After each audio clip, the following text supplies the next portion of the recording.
20 forintért törpe kutya, 10ért fehér kutya jár. Törzsvevőknek 5 forintért kapható a kutya már. Kutyatár, kutyatár, kutyafül aldár. A macskacicó. Macskacicó, egyszer volt, hol nem volt, volt egy szeretjű király. Ennek a királynak volt 3 fia. Hát ez a 3 fiú már mind házasodni valók voltak.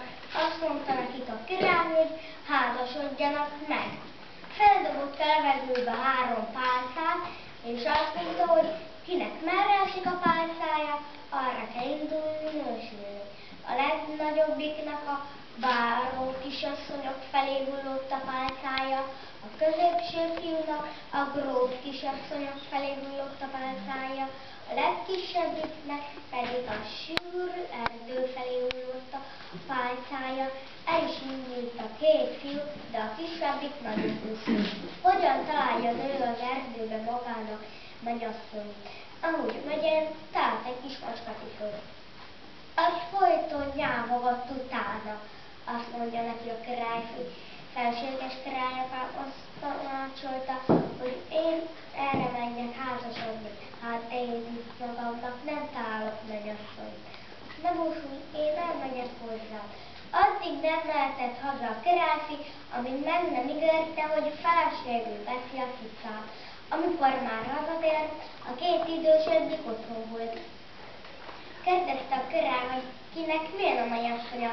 A legnagyobbik mondta, hogy az övé báró kisasszony.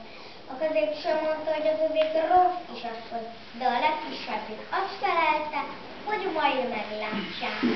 Azt mondta a király, hogy menjenek el a mennyasszonyhoz, és hozzanak el egy virágot. A 2 idősebbik örömmel ment, de a kisebbik búsult. Mikor odaért az erdőbe, a cicó már várta. Édes kicsim, aztán csak azt a szomorú arcát látnak, mondd meg, miért búsulsz? Hogy én nem búsulnék, mikor felséges királyapám azt parancsolta, hogy menjenek el a mennyasszonyhoz, és hozzanak el egy virágot. Hát én a macskacicótól hogy vigyek? Ne búsulj csak, feküdj le és aludj. Megkopart egy odvasfát, és sok macskacicó lett belőle. Az egyik aranyszálat, a másik ezüstszálat, a harmadik gyémántszálat. És a macskacicó megcsinálta, mikor hazatért a legkisebbik, a 2 idősebbik már otthon volt. Mondta a király, hogy szép a virág, amit hoztak, de a legkisebbé a legszebb. Kérdezték már, mondja meg, ki a mennyasszonya, de csak azt felelte, hogy majd meglátják. Azt mondta a király, hogy most már a kendő, menjenek el a mennyasszonyhoz, és hozzanak el egy kendőt. A 2 idősebbik örömmel ment, de a kisebbik búsult. Mikor odaért az erdőbe, a cicó már várta. Édes kicsimáskám, csak azt a szomorú arcot látnám, mondd meg, miért búsulsz? Hogy én ne búsulnék, mikor most kendőt kell vigyek a mennyasszonyunkat. Hát a cicó nem tud szőni, ne búsulj, csak feküdj le és aludj. Megint megkoparta az odvasát, és kijött belőle a sok macskacicó, az egyik aranyszálat, a másik ezüstszálat, a harmadik gyémántszálat, és a macskacicó megfőtte.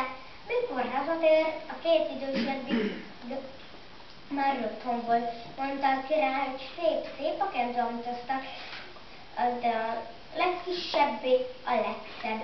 Kérdezték már, mondja meg, ki a mennyasszonya. Azt felelte, hogy majd meglátják. Azt mondta a király, hogy most már a mennyasszonyukat hozzák el. A 2 idősebbik örömmel ment, de a kisebbik búsult. Hogyan vigye ő a macskacicót haza? Mikor odaért az erdőbe, a cicó már várta. Édes kicsimáskám, csak azt a szomorú arcát látnám, mondd meg, miért búsulsz? Hogy én ne búsulnék, mikor felséges királyapám azt parancsolta, hogy most már a mennyasszonyukat hozzák el. Én téged, cicót, hogy vigyek. Ne búsulj, csak feküdj le és aludj. A királyfi gondolta, hogy most nem alszik el, de csak nem tudott magának parancsolni, csak elaludt. Mikor felébredt, egy szép lányt látott előtte. Azt mondta, hogy ő volt az a macskacicó képében látott, de ő el volt átkozva, hogy addig mindig macskacicó legyen, mint valaki nem kér macskacicó képébe. voltak, most te megkertél, és ő visszaváltoztak. Voltak ott kocsisok, gyönyörű szép útok, beült a lány és a királyfi, 12 ló úszta. Úgy mentek hazafelé, otthon már állott a lakodalom. Mikor az orrok észrevették, hogy jön a királyfi, hirtettek a királynak, hogy jön más országból a királyfi. Mikor beértek, akkor látta meg a király, hogy az az ő fia és a mennyasszonya. Nagyon csodálkoztak, hogy soha nem akart elmondani, hogy ki az ő mennyasszonya. De ez a mennyasszony volt a legszebb. Megtartották a lakodalmat. Itt a mese vége.